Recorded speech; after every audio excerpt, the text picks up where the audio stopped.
Hello everyone, welcome back to the channel. आज का ये वीडियो थोड़ा स्पेशल है क्योंकि ऑनेस्टली यूट्यूब पे बहुत वीडियोस मिल जाएंगी जहां ऑब्जेक्ट ओरिएंटेड प्रोग्रामिंग समझाया गया है, but interview point of view से अगर देखो ना तो चीज या तो अधूरी होती है या सिर्फ थ्योरी टाइप होती है। इस वीडियो में मेन गारंटी के साथ बोल रहा हूँ, अगर आप ये पूरा वीडियो ध्यान से देख लेते हो तो जावा ऑब्जेक्ट ओरिएंटेड प्रोग्रामिंग के मोस्ट आस्क्ड इंटरव्यू क्वेश्चंस आपके क्लियर हो जाएंगे। सिर्फ कॉन्सेप्ट्स नहीं बल्कि इंटरव्यू रेडी आंसर्स के साथ, रियल एग्जांपल्स के साथ, एग्जैक्टली वे में जैसे इंटरव्यू में एक्सपेक्ट किया जाता है। जावा एक ऑब्जेक्ट ओरिएंटेड लैंग्वेज है और इसी ओपी पार्ट से मैक्सिमम क्वेश्चंस पूछे जाते हैं। फ्रेशर्स हो या एक्सपीरियंस्ड, दोनों के लिए ये वीडियो काफी यूजफुल रहेगा। तो बिना टाइम वेस्ट किए चलो स्टार्ट करते हैं।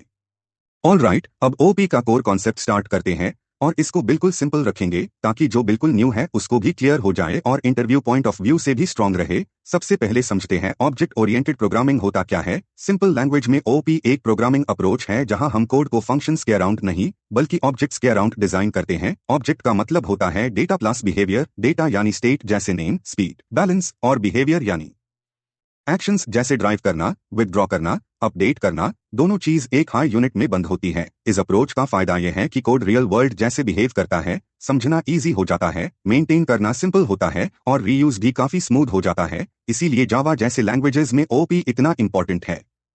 अब क्लास और ऑब्जेक्ट का कॉन्सेप्ट समझते हैं। क्लास को सिंपल वर्ड्स में डिजाइन या स्ट्रक्चर समझ लो। क्लास डिसाइड करती है ऑब्जेक्ट के पास कौन सा डेटा होगा और कौन सा बिहेवियर होगा। जैसे कार क्लास बोलेगी स्पीड और कलर होंगे और ड्राइव मेथड होगा। ऑब्जेक्ट एक्चुअल एंटिटी होता है जो रन टाइम पे क्रिएट होता है। जब आप न्यू कीवर्ड यूज करते हो, टैब मेमोरी एलोकेट होती है और रियल वैल्यूज असाइन होती है। जैसे BMW और Audi दोनों कार क्लास से बेन ऑब्जेक्ट्स हैं। स्ट्रक्चर सेम है बट वैल्यूज डिफरेंट है। यही डिफरेंस इंटरव्यू में क्लियरली बोलना होता है। क्लास सिर्फ डेफिनेशन होती है, ऑब्जेक्ट एक्चुअल इंप्लीमेंटेशन होता है मेमोरी के अंदर। इस बेस के बिना एनकैप्सुलेशन, इनहेरिटेंस, पॉलीमॉर्फिज्म और एब्स्ट्रैक्शन समझना मुश्किल होता है। तो अगर ये पार्ट क्लियर हो गया ना तो ओपी का आधा गेम ऑलरेडी स्ट्रांग हो जाता है। चलो अब नेक्स्ट कॉन्सेप्ट की तरफ मूव करते हैं।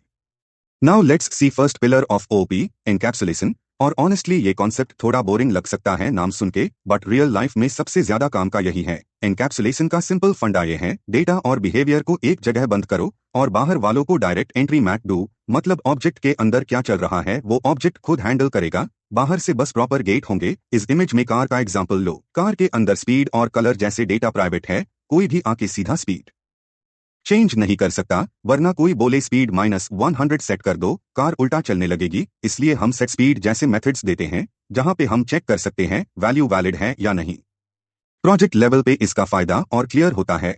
कल को अगर स्पीड का लॉजिक चेंज हो गया तो आपको पूरा कोड बेस नहीं छेड़ना पड़ता, बस सेटर के अंदर चेंज करो, बाकी कोड को पता भी नहीं चलता। मेंटेनेंस इजी, बग्स कम। इंटरव्यू में अगर सीधा आंसर देना होना तो बोल सकते हो एनकैप्सुलेशन का मतलब है डेटा को प्राइवेट रखना और एक्सेस सिर्फ पब्लिक मेथड्स के थ्रू देना ताकि डेटा सिक्योर रहे और कोड मैनेजेबल रहे। बस ये एक पिलर क्लियर हो गया। अब नेक्स्ट पिलर्स और ज्यादा इंटरेस्टिंग होने वाले हैं। चलो आगे बढ़ते हैं। अगर आपको ये इमेज और थ्योरी चाहिए हो ना तो इसका लिंक मैंने ऑलरेडी डिस्क्रिप्शन में ऐड कर दिया है। आप वहां से PDF इजीली डाउनलोड कर सकते हो। और अगर कंटेंट हेल्पफुल लगा हो तो प्लीज लाइक, कमेंट और फॉलो जरूर करिए। और चलो अब नेक्स्ट कॉन्सेप्ट की तरफ मूव करते हैं। Let's see second pillar of OP, abstraction. Abstraction का सिंपल मतलब होता है कॉम्प्लेक्सिटी को हाइड करना और यूजर को सिर्फ वही चीज दिखाना जो उसके काम की हो। जो अंदर चल रहा है उसकी टेंशन यूजर को डीन की जरूरत ही नहीं होती। इस इमेज में ATM का एग्जाम्पल लो। आप जैब ATM यूज करते हो ना तो आपको सिर्फ सिंपल ऑप्शंस दिखते हैं, withdraw money, check balance, change PIN. आपको ये नहीं पता होता कि बैकएंड में बैंकिंग सिस्टम कैसे काम कर रहा है, सर्वर कॉल्स कैसे हो रही है, वैलिडेशंस कैसे लग रही है, और ऑनेस्टली आपको जानने की नीड भी नहीं होती।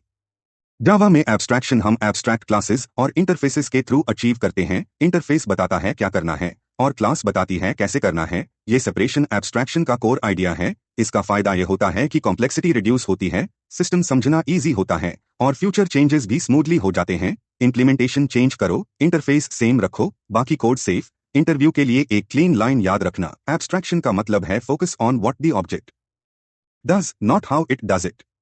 ऑल राइट, अब एक काफी इंपॉर्टेंट और थोड़ा कंफ्यूजिंग टॉपिक स्टार्ट करते हैं, एब्स्ट्रैक्ट क्लास और इंटरफेस। ये 3 स्लाइड्स मिलके एक स्टोरी बताती है और इंटरव्यू में यही पे मैक्सिमम पीपल फंबल करते हैं। तो इसको ध्यान से सुनो फ्लो में। सबसे पहले एब्स्ट्रैक्ट क्लास समझते हैं। एब्स्ट्रैक्ट क्लास को आप ब्लूप्रिंट समझ लो, बट थोड़ा स्पेशल ब्लूप्रिंट, ऐसा ब्लूप्रिंट जिसका खुद का ऑब्जेक्ट नहीं बन सकता। मतलब आप न्यू कीवर्ड यूज करके एब्स्ट्रैक्ट क्लास का ऑब्जेक्ट नहीं बना सकते। एब्स्ट्रैक्ट क्लास का काम होता है बेस प्रोवाइड करना। ये बताती है क्या चीज कॉमन होंगी और क्या बिहेवियर सब क्लास को फॉलो करना पड़ेगा। इसमें एब्स्ट्रैक्ट मेथड्स भी हो सकते हैं जिनका सिर्फ डिक्लेरेशन होता है, इंप्लीमेंटेशन नहीं, और कॉन्क्रीट मेथड्स भी हो सकते हैं जिनका इंप्लीमेंटेशन होता है। इस इमेज में व्हीकल एब्स्ट्रैक्ट क्लास है जिसमें मूव मेथड एब्स्ट्रैक्ट है, मतलब व्हीकल बोल रहा है कि मूव का कॉन्सेप्ट होगा, बट कैसे मूव करेगा वो कार और बाइक डिसाइड करेंगी। इसीलिए कार और बाइक सब क्लास मूव को अपने वे में इंप्लीमेंट करती है। इंपॉर्टेंट पॉइंट ये है एब्स्ट्रैक्ट क्लास इनहेरिटेंस के लिए होती है और सब क्लास को एब्स्ट्रैक्ट मेथड्स इंप्लीमेंट करने ही पड़ते हैं, वरना कंपाइल टाइम एरर आ जाता है। अब second slide, abstract class versus interface. ये इंटरव्यू का एवरग्रीन कंपैरिजन है। यहाँ क्लैरिटी बहुत मैटर करती है। एब्स्ट्रैक्ट क्लास और इंटरफेस दोनों का ऑब्जेक्ट डायरेक्टली नहीं बन सकता, ये कॉमन पॉइंट है, लेकिन डिफरेंस यहाँ से स्टार्ट होता है। एब्स्ट्रैक्ट क्लास के अंदर आप एब्स्ट्रैक्ट मेथड्स के साथ साथ कॉन्क्रीट मेथड्स भी लिख सकते हो। वेरिएबल्स किसी भी टाइप के हो सकते हैं, कंस्ट्रक्टर्स अलाउड होते हैं और एक्सेस मॉडिफायर्स फ्लेक्सिबल होते हैं। इंटरफेस थोड़ा स्ट्रिक्ट होता है। इंटरफेस के मेथड्स बाय डिफॉल्ट एब्स्ट्रैक्ट होते हैं। जावा 8 के बाद डिफॉल्ट और स्टैटिक मेथड्स आए हैं, बट कोर आइडिया वही है। इंटरफेस सिर्फ कॉन्ट्रैक्ट डिफाइन करता है, वेरिएबल्स पब्लिक स्टैटिक फाइनल होते हैं, कंस्ट्रक्टर नहीं होता, और एक क्लास मल्टीपल इंटरफेसेस इंप्लीमेंट कर सकती है। इंटरव्यू लाइन याद रखना, क्लास। अब थर्ड स्लाइड का यूसेज पार्ट देखते हैं। यहीं पे एक्चुअली क्लैरिटी आती है। एब्स्ट्रैक्ट क्लास टैब यूज होती है जब आपको थोड़ा कॉमन कोड पहले से देना हो, मतलब बेस क्लास कुछ चीज ऑलरेडी इंप्लीमेंट करके देती है और कुछ चीज सब क्लास पे छोड़ देती है। जैसे शेप एब्स्ट्रैक्ट क्लास बोलती है एरिया कॉन्सेप्ट होगा, लेकिन सर्कल अपना एरिया अपने फॉर्मूला से कैलकुलेट करेगा और रेक्टेंगल अपना, स्ट्रक्चर सेम है, लॉजिक अलग। इंटरफेस टैब यूज होता है जब आप सिर्फ ये डिसाइड करना चाहते हो कि क्या कैपेबिलिटी होनी चाहिए, इंप्लीमेंटेशन का कोई कंसर्न ही नहीं होता। जैसे ड्रॉबल इंटरफेस बोलता है ड्रॉ मेथड होना ही चाहिए, कैसे ड्रॉ होगा, किस तरह से ड्रॉ होगा, वो कंप्लीटली क्लास डिसाइड करेगी। सिंपल रियल लाइफ एनालॉजी में समझो, एब्स्ट्रैक्ट क्लास एक पार्शियली रेडी प्रोडक्ट जैसी होती है जिसमें कुछ चीज ऑलरेडी बिल्ट होती है, और इंटरफेस एक रूल बुक जैसा होता है जिसमें सिर्फ रूल्स लिखे होते हैं, काम कैसे होगा वो लिखा ही नहीं होता। Now we already done with two pillars of OOP, encapsulation और abstraction। अब चलो थर्ड पिलर पे आते हैं, इनहेरिटेंस। और ऑनेस्टली यही से OOP थोड़ा रियल वर्ल्ड जैसा फील देना स्टार्ट करता है। इसको समझ लिया ना तो आप OOP के ऑलमोस्ट 50% बेसिक्स ऑलरेडी क्लियर कर चुके हो, सो थोड़ा फोकस रखो और let's complete rest of OOP in one sitting. Let's go. सबसे पहले इनहेरिटेंस का सिंपल फंडा समझो। इनहेरिटेंस का मतलब होता है एक क्लास दूसरी क्लास के फीचर्स रीयूज करती है। जावा में इसको बोलते हैं इज ए रिलेशनशिप। जैसे कार इज ए व्हीकल, मतलब कार एक टाइप की व्हीकल ही है, इसके लिए हम एक्सटेंड्स कीवर्ड यूज करते हैं। इस फर्स्ट इमेज में वही दिखाया गया है। व्हीकल पेरेंट क्लास है, कार चाइल्ड क्लास है। कार ऑटोमेटिकली व्हीकल के पब्लिक और प्रोटेक्टेड मेंबर्स इनहेरिट कर लेती है। इससे कोड ड्यूप्लीकेशन कम होता है, कॉमन लॉजिक एक जगह रहता है और रियल वर्ल्ड मॉडलिंग ईजी हो जाती है। इनहेरिटेंस का मतलब होता है एक क्लास दूसरी क्लास के फीचर्स यूज कर सकती है। अब जावा में इनहेरिटेंस के कुछ टाइप्स होते हैं। सबसे सिंपल सिंगल इनहेरिटेंस, मतलब एक पेरेंट और एक चाइल्ड, जैसे व्हीकल पेरेंट है और कार उसका चाइल्ड, क्लियर और सिंपल। फिर मल्टीलेवल इनहेरिटेंस होता है जहां चेन बन जाती है, जैसे व्हीकल से कार और कार से स्पोर्ट्स कार, मतलब एक क्लास से दूसरी, फिर तीसरी, स्टेप बाय स्टेप। और हायरार्कियल इनहेरिटेंस में एक हाई पेरेंट से मल्टीपल चिल्ड्रन होते हैं, जैसे व्हीकल से कार और बाइक दोनों। ये सब जावा में अलाउड है। अब एक इंपॉर्टेंट बात, जावा क्लासेस के साथ मल्टीपल इनहेरिटेंस अलाउ नहीं करता, मतलब एक क्लास दो पेरेंट क्लासेस को एक्सटेंड नहीं कर सकती। रीजन सिंपल है, कंफ्यूजन। मान लो दोनों पेरेंट्स में सेम मेथड है तो जेवीएम कंफ्यूज हो जाएगी किसका मेथड यूज करे। इसीलिए जावा ने ये चीज क्लासेस के साथ अवॉइड की, लेकिन इंटरफेसेस के थ्रू ये प्रॉब्लम सॉल्व कर दी, क्योंकि इंटरफेस सिर्फ कॉन्ट्रैक्ट देता है, इंप्लीमेंटेशन क्लास के पास होता है। अब मेथड ओवरराइडिंग का कॉन्सेप्ट यही से आता है। ओवरराइडिंग का मतलब होता है पेरेंट क्लास का मेथड चाइल्ड क्लास अपने तरीके से लिख देता है। मेथड का नाम सेम होता है, पैरामीटर्स सेम होते हैं, बस अंदर का लॉजिक डिफरेंट होता है, और ये डिसाइड रन टाइम पे होता है कि कौन सा मेथड कॉल होगा। इसीलिए इसको रन टाइम पॉलीमॉर्फिज्म बोलते हैं।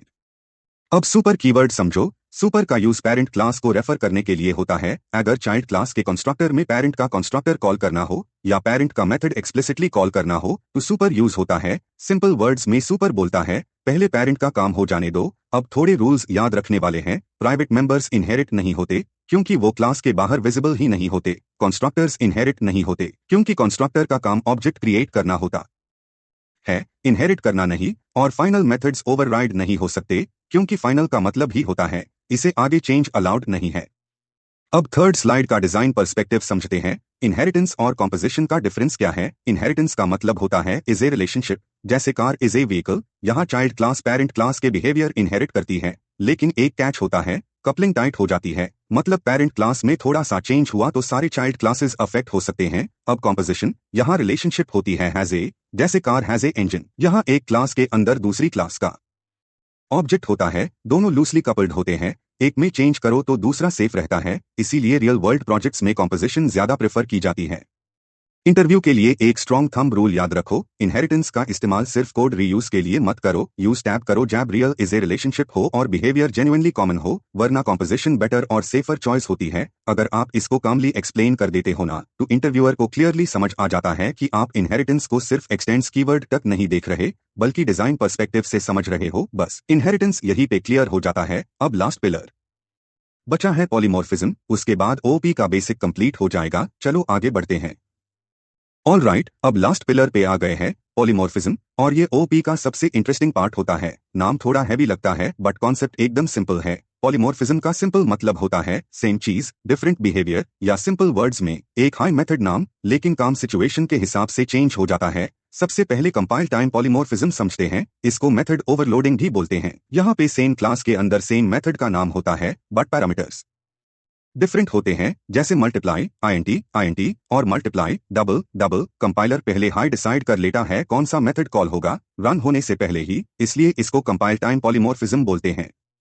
अब आते हैं रन टाइम पॉलीमॉर्फिज्म पे। यहाँ से थोड़ा मैजिक स्टार्ट होता है, इसको मेथड ओवरराइडिंग भी बोलते हैं। यहाँ पेरेंट और चाइल्ड क्लास का सीन होता है, चाइल्ड क्लास पेरेंट के मेथड को अपने तरीके से लिख देती है। इंपॉर्टेंट पार्ट यहाँ ये है, डिसीजन रन टाइम पे होता है, मतलब जब प्रोग्राम रन होता है टैब डिसाइड होता है कौन सा मेथड एग्जीक्यूट होगा। रेफरेंस पेरेंट का होता है बट ऑब्जेक्ट चाइल्ड का होता है, और जेवीएम एक्चुअल ऑब्जेक्ट टाइप के बेसिस पे मेथड कॉल करती है, इसीलिए इसको डायनामिक मेथड डिस्पैच बोलते हैं। अब रियल वर्ल्ड एग्जांपल से समझो, मान लो एक शेप क्लास है और ड्रॉ मेथड है। अब सर्कल और रेक्टेंगल दोनों शेप को एक्सटेंड करते हैं, दोनों का ड्रॉ मेथड है, लेकिन सर्कल का ड्रॉ सर्कल बनाता है और रेक्टेंगल का ड्रॉ रेक्टेंगल रेफरेंस शेप का है, लेकिन बिहेवियर ऑब्जेक्ट के हिसाब से चेंज हो रहा है। यही रियल पॉलीमॉर्फिज्म है।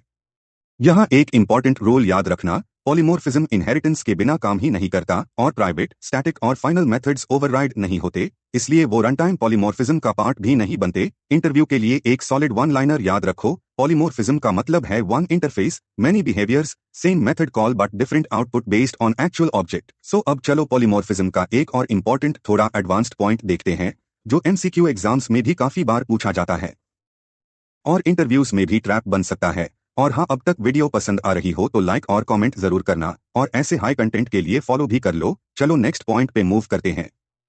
सबसे पहला कॉन्सेप्ट है रन टाइम रेजोल्यूशन। यहाँ पे ये समझना जरूरी है कि मेथड कॉल का डिसीजन कब और कैसे होता है। जब आप लिखते हो parent ref is equal to new child, तो रेफरेंस टाइप पेरेंट का होता है बट एक्चुअल ऑब्जेक्ट चाइल्ड का होता है, और जब ओवररिडन मेथड कॉल होता है ना, तो JVM decision actual object type के बेसिस पे लेती है, रेफरेंस के बेसिस पे नहीं। इसी को बोलते हैं डायनामिक मेथड डिस्पैच। इसलिए अगर चाइल्ड क्लास ने पेरेंट का मेथड ओवरराइड किया है तो रेफ डॉट शो कॉल करने पे चाइल्ड का मेथड चलेगा, पेरेंट का नहीं, चाहे रेफरेंस पेरेंट का ही क्यों ना हो। अब next important trap, static methods. Static methods polymorphic नहीं होते, क्योंकि स्टैटिक मेथड्स क्लास के साथ बाइंड होते हैं, ऑब्जेक्ट के साथ नहीं। यहाँ डिसीजन कंपाइल टाइम पे होता है और रेफरेंस टाइप के बेसिस पे होता है, इसलिए parent ref is equal to new child के केस में भी स्टैटिक मेथड पेरेंट का ही कॉल होगा, ये ओवरराइडिंग नहीं होती, इसको मेथड हाइडिंग बोलते हैं।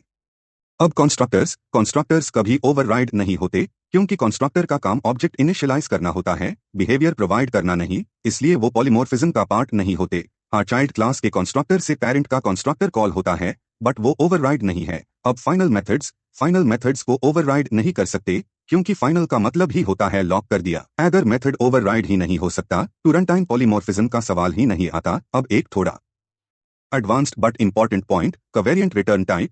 जावा अलाउ करता है कि ओवररिडन मेथड का रिटर्न टाइप चाइल्ड क्लास का हो सकता है, एज लॉन्ग एज वो पेरेंट के रिटर्न टाइप का सब क्लास हो। ये चीज मोस्टली एक्सपीरियंस्ड इंटरव्यूज में पूछी जाती है। इंटरव्यू के लिए एक गोल्डन लाइन याद रखना, पॉलीमॉर्फिज्म सिर्फ इनहेरिटेंस और मेथड ओवरराइडिंग के साथ काम करता है, और मेथड रेजोल्यूशन हमेशा रन टाइम पे एक्चुअल ऑब्जेक्ट टाइप के बेसिस पे होती है। स्टैटिक फाइनल मेथड्स और कंस्ट्रक्टर्स पॉलीमॉर्फिज्म का पार्ट नहीं होते। अगर आपको ये नोट्स चाहिए हो तो डिस्क्रिप्शन में लिंक मेंशन है, वहां पे आपको पीडीएफ मिल सकती है। Now let's take look at last point.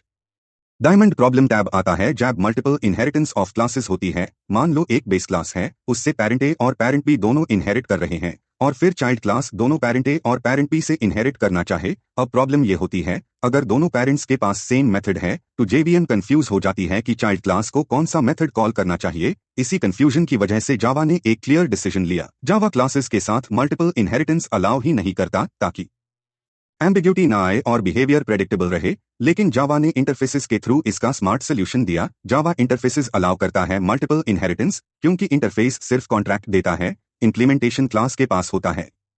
जावा 8 के बाद इंटरफेसेस में डिफॉल्ट मेथड्स आए तो हाँ यहाँ पे कॉन्फ्लिक्ट आ सकता है अगर two interfaces same default method दे रहे हो, लेकिन जावा ने यहाँ भी क्लियर रूल रखा है, चाइल्ड क्लास को या तो खुद मेथड ओवरराइड करना पड़ेगा या फिर एक्सप्लिसिटली बताना पड़ेगा कौन सा इंटरफेस का मेथड कॉल करना है यूजिंग interface.super.method।